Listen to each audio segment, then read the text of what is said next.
Welcome to the third part. बच्चों last topic जो था हमारा जो हमने कंप्लीट किया था दैट वाज सेंट्रीपिटल फोर्स। तो ये होता क्या है, अगर आप एक सर्कुलर पाथ में मूव कर रहे हो कुछ वेलोसिटी v के साथ, तो आपकी वेलोसिटी जो है ना वो टेंजेंशियली बदलती है। मतलब इस टेंजेंट पे अलग वेलोसिटी होगी, यहाँ पे अलग होगी, तो यहाँ पे अलग होगी। तो वेलोसिटी आपकी बदल रही है। ठीक है, हर मोमेंट पे हर पॉइंट पे आपकी वेलोसिटी बदल रही है। इस पूरे प्रोसेस में, इस पूरे जर्नी में बीच में सेंटर जो है, ये सेंटर भी आपकी तरफ एक फोर्स, एक अट्रैक्टिव फोर्स लगा रहा है, and that force is called centripetal force. ये फोर्स जो होता है वो आपके M V square by R के बराबर होता है। ठीक है, आपका मास, वेलोसिटी का स्क्वायर और radius of the whole path. ठीक है, सेंट्रीपिटल फोर्स का बेस्ट एग्जांपल क्या है? It is the force that keeps objects moving in a circle. Circle में जा रहे हैं, एग्जांपल क्या है? Tension in a string while swinging a ball in a circle. Ball को आप बांध लो, ठीक है, एक धागे से, और आप यहाँ पे स्टैंड करिए। अगर आप इसे घुमाते हैं इस तरीके से, तो आप फील करेंगे कि बॉल जो है वो सेंटर की तरफ एक सेंटर की तरफ एक फोर्स लग रहा है बॉल पे, स्ट्रिंग पे। ठीक है, तो स्ट्रिंग पे एक फोर्स लग रहा है सेंटर की तरफ। इस तरीके से अगर कोई यहाँ से उसमें फोर्स लगाएगा, इस तरीके से घुमाएगा इस बॉल पे, तो आप क्या नोटिस करेंगे? एक अंदर की तरफ एक फोर्स लगेगा जब ये एक सर्कुलर पाथ में मूव। ठीक है, मान के चलना है आपको कि सर्कुलर पाथ बनाया मैंने। इसके बाद है बच्चों प्रेशर। Pressure in fluids. और फ्लूइड्स जो होती हैं ऐसा मान के चलते हैं हम लोग कि they exert pressure in all direction. जब भी हम फ्लूइड्स की बात कर रहे हैं तो हम ऐसे क्या बोलते हैं, ऐसे पार्टिकल्स की बात कर रहे हैं विच कैन फ्लो। ठीक है, जो फ्लो कर सकते हैं। तो फ्लूइड्स क्या करती हैं? Generally they exert pressure in all direction. मतलब जिस भी कंटेनर में आप इसको स्टोर करोगे फ्लूइड को, ये उस कंटेनर के चारों तरफ, मतलब सारी तरफ ये फोर्स एक्सर्ट करते हैं। ठीक है, इसके बेसिस पे एक प्रिंसिपल है, आपको याद रखना है, आर्किमिडीज प्रिंसिपल। ये क्या बोलते हैं आर्किमिडीज प्रिंसिपल?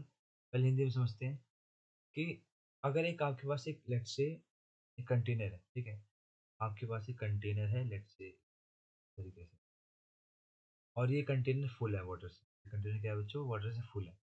बाहर से आप एक ऑब्जेक्ट लेके आते हो ए, जिसका मास कितना है लेट्स से 5 kg, और आप इसे इसके अंदर पुट करते हैं। जैसे ही आप इसके अंदर समर्स करेंगे इसके अंदर, ठीक है, पार्शियली या फुली, जैसे ही इसके अंदर जाएगा ये अपने वेट के बराबर, ये अपने वेट के बराबर क्या करेगा, वहां से फ्लूइड को डिस्प्लेस कर देगा।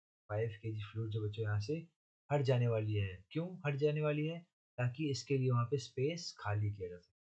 कोई भी नया बॉडी जब यहाँ पे आएगा और ये पूरी फिल रहेगा, तो क्या हो जाएगा बच्चों, यहाँ से 5 kg फ्लूइड हटेगा तभी यहाँ पे एंटर कर पाएगा।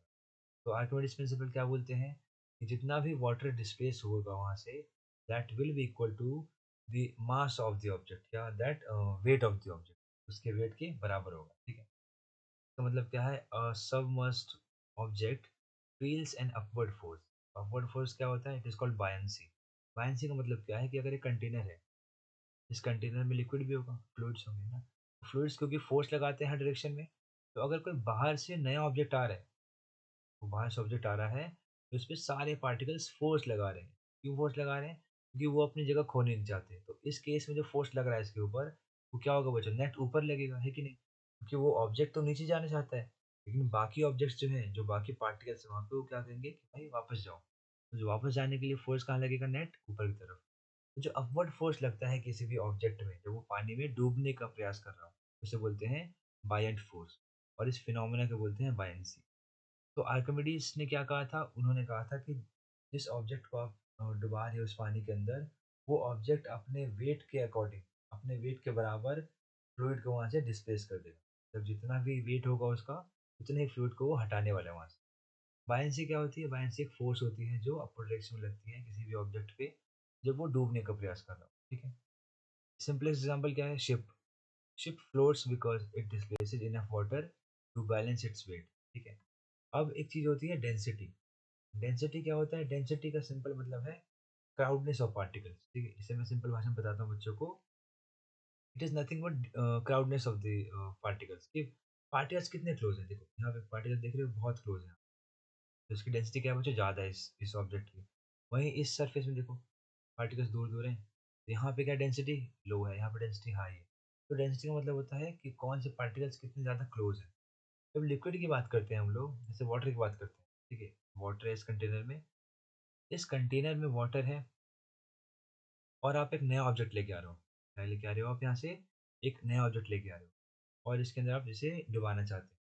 तो इस ऑब्जेक्ट की जो डेंसिटी होगी, डेंसिटी को हम लोग रो से दिखाते हैं, ठीक है? थोड़ा-सा टिल्टेड भी। जो रो है रो, तो अगर इसकी डेंसिटी वाटर से ज़्यादा हुई, अगर बच्चों इसकी डेंसिटी वाटर से ज़्यादा हुई, तो ये इसके अंदर सिंक कर जाएगा। इसके अंदर ये बच्चों डूबने वाला है। लेकिन अगर इसकी डेंसिटी कम हुई वाटर से, तो ये इसके ऊपर बच्चों फ्लोट करेगा। ये आपको याद रखना है। ऐसे ऑब्जेक्ट जिनकी डेंसिटी कम होती है वाटर से, वो फ्लोट करते हैं पानी के ऊपर। एंड ऐसे ऑब्जेक्ट जिनकी डेंसिटी ज़्यादा होती है, दे गेट सिंक, ठीक है? वो डूब जाते हैं उनके अंदर। रिलेटिव का मतलब होता है कंपैरिजन, कि हम किसी चीज़ को कंपेयर कर रहे हैं आपस में। लेट्स से कंपैरिजन का एग्जांपल दूँ आपको कि let's say marks of student A relative to B, मतलब बी से कंपेयर कर रहे हैं हम उसको। तो रिलेटिव मतलब होता है, रिलेटिव डेंसिटी मतलब होता है कंपेयर डेंसिटी, दो ऑब्जेक्ट्स या दो सब्सटेंसेस की डेंसिटी को कंपेयर किया जाए। यहाँ पे रिलेटिव डेंसिटी का मतलब है कि density of a substance when compare to density of water, कि वो वाटर में फ्लोट कर पाएगा कि नहीं, ठीक है? तो रिलेटिव डेंसिटी को हम लोग स्पेसिफिक ग्रेविटी बताते हैं, नाम देते हैं। It is the measure of how dense और heavy an object is when compare to the density of another substance, typically water. क्योंकि वाटर एक यूनिवर्सल सॉल्वेंट है, मतलब जनरल यूनिवर्सल सॉल्वेंट है, तो इससे हम लोग जनरली इसको कंपेयर करते हैं। आई होप आपको चैप्टर की थ्योरी क्लियर होगी बिल्कुल। अगर आप एक नया इस पे लेक्चर चाहते हैं, इसमें हम क्वेश्चंस कर रहे हो, तो आप कमेंट करिए, फिर हम उसमें इंपॉर्टेंट क्वेश्चन जो एग्ज़ाम में आएँगे, रेपुटेशन के, वो कवर कर रहे होंगे।